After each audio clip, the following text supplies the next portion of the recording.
Madame, mademoiselle, monsieur, bonsoir. Je suis très heureux de vous retrouver à notre émission La pensée et les hommes de ce soir et je vous remercie pour votre fidélité. Lors de notre émission d'aujourd'hui, nous allons évoquer la personnalité de quelqu'un dont le nom vous est connu et dont le souvenir ne vous est pas inconnu. Il s'agit du docteur Willy Pearce. Je vous retrouve dans un instant après notre générique.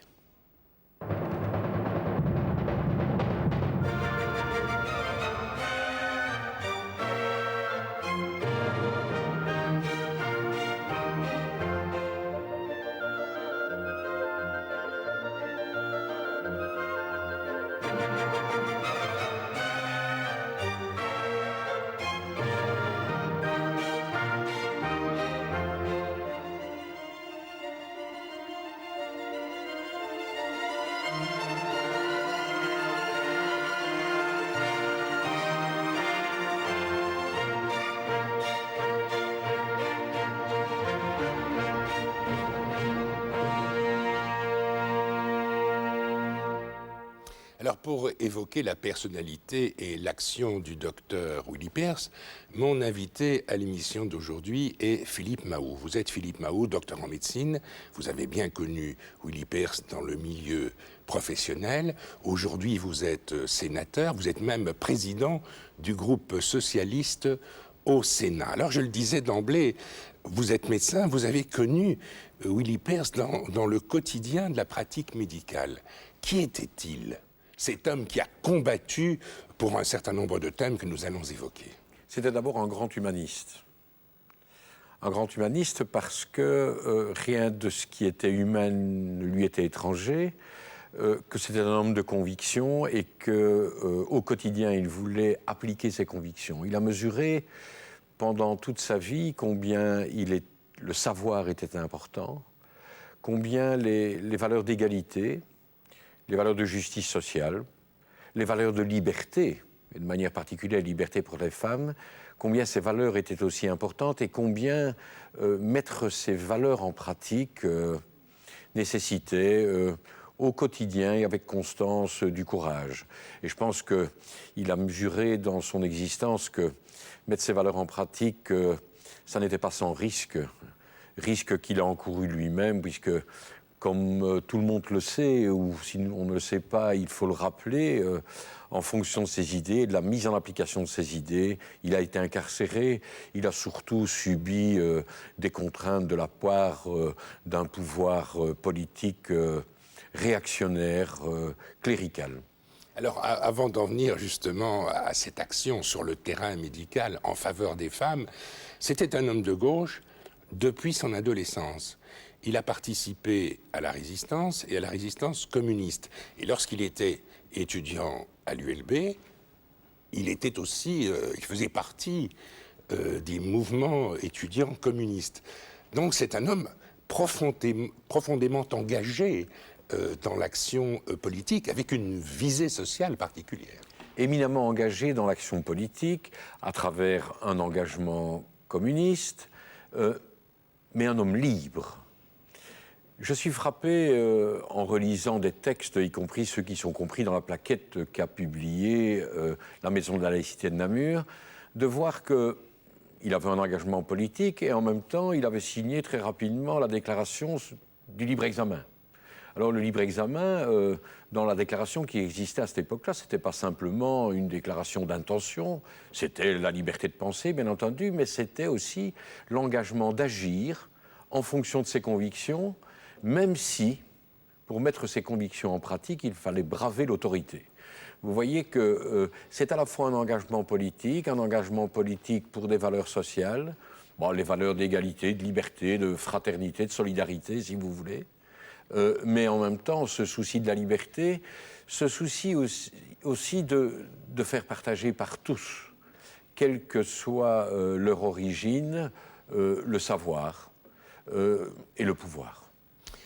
Alors, dans son action de médecin, de gynécologue, il a combattu, à une époque où c'était pas facile et où la loi interdisait qu'on en parle, il a combattu en faveur de la contraception, mais surtout, il est connu pour son discours en faveur de l'interruption volontaire de grossesse. Et c'est là, dans cette action, qu'il a eu les ennuis judiciaires que nous connaissons. Est-ce que vous pouvez un peu nous rappeler cette situation? Bon, écoutez, c'était une époque où la contraception était interdite.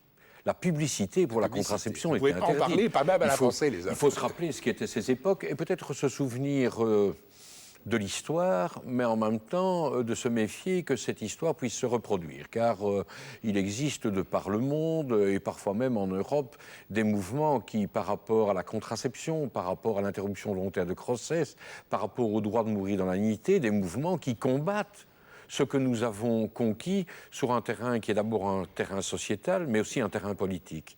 Et donc, Willy Peirce, par la volonté de rendre les femmes plus libres, de les rendre maîtres de leur existence, a d'abord prôné l'accouchement sans douleur, enfin ce qu'on qualifiait d'accouchement sans douleur, puis la contraception, et puis l'interruption volontaire de grossesse, de manière particulière parce qu'il était bien au courant, lui, des conséquences de ces avortements clandestins qui se passaient avec des dégâts considérables sur la santé des femmes.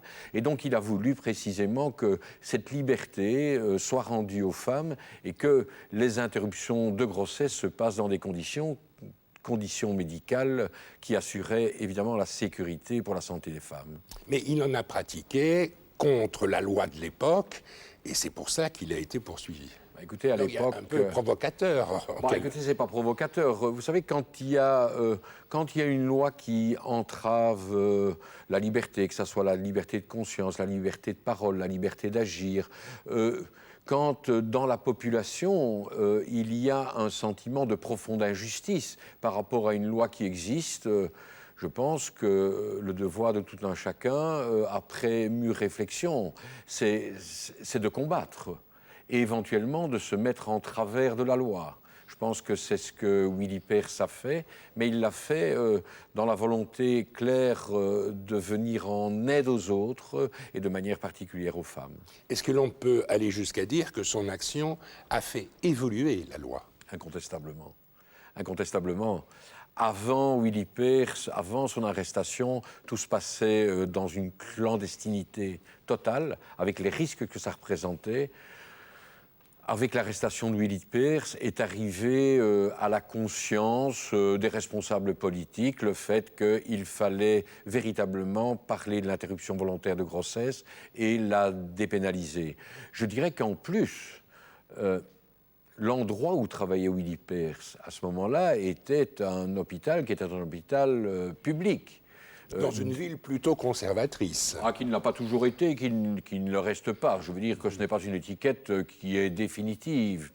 Mais à l'époque, Namur était une ville assez conservatrice. Sur le plan provincial, vous savez que Willy Peirce, en raison de ses actions, à un certain moment, a été interdit de contact avec ses patientes.